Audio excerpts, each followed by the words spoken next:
Hoje a gente vai falar sobre política cambial. Sério isso, gente? Mais um tipo de política. A gente já tem política monetária, política fiscal, agora política cambial também. Gente, eu vou convencer vocês por dois motivos que a gente precisa saber sobre política cambial.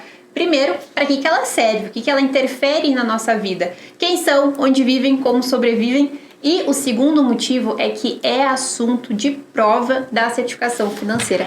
Aí preocupou, né? Só antes a gente falar um pouco mais sobre política cambial, não esquece de deixar o seu like aqui no vídeo, se inscrever no canal da Top e ativar o sininho para não perder nenhum vídeo que a gente posta aqui. Bom, o que é essa tal de política cambial? É um instrumento utilizado pelo Banco Central, aqui pelo Bacen, para controlar o que entra e o que sai de moeda estrangeira aqui do Brasil. E qual o objetivo da política cambial? Evitar uma grande volatilidade da taxa de câmbio. Isso porque se a taxa de câmbio oscila muito, prejudica tanto as pessoas físicas quanto o próprio governo.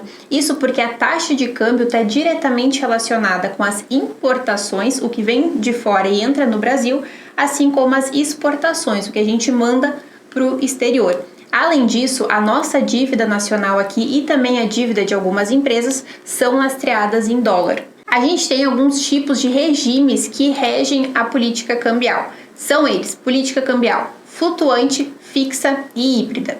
Quando a gente fala em política cambial flutuante, o preço da moeda de um determinado país é fixado, é determinado livremente pelas leis de oferta, sem nenhuma interferência do Banco Central desse determinado país.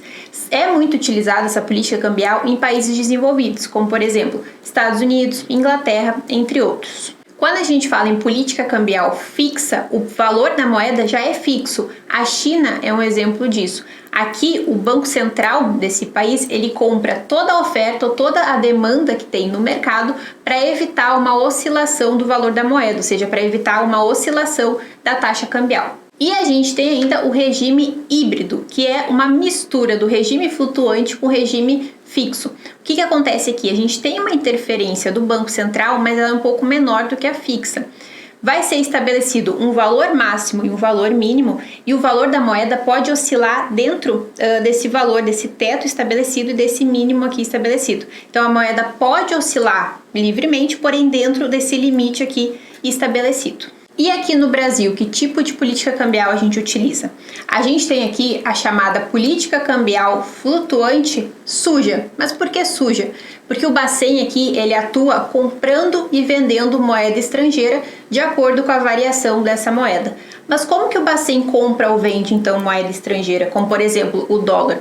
Ele tem as chamadas reservas internacionais, que é como se fosse um caixinha que o Bacen administra o que entra e o que sai de moeda estrangeira aqui do país. A política cambial também está relacionada com a importância de uma moeda estrangeira dentro de uma nação. Por isso que é importante a gente falar aqui quando o real está valorizado ou desvalorizado. Se a gente tem R$5 para $1, ou seja, eu preciso de R$5 para comprar $1, eu tenho aqui R$1 desvalorizado. Isso aqui favorece os exportadores. Quando eu tenho R$1 para $1, ou seja, com R$1 eu compro $1, eu tenho aqui R$1 valorizado. Isso aqui é bom para os importadores e é nesse cenário aqui que a gente vai para a Disney, por exemplo. Pergunta de prova isso aqui, hein? Um bônus para quem ficou até aqui no vídeo. O exportador prefere o dólar alto ou o dólar baixo? Parabéns para quem respondeu o dólar alto. Isso porque o exportador recebe em reais. Imagina só o cenário que a gente viu do real desvalorizado, em que eu preciso de R$5 para comprar $1, para mim ter $1.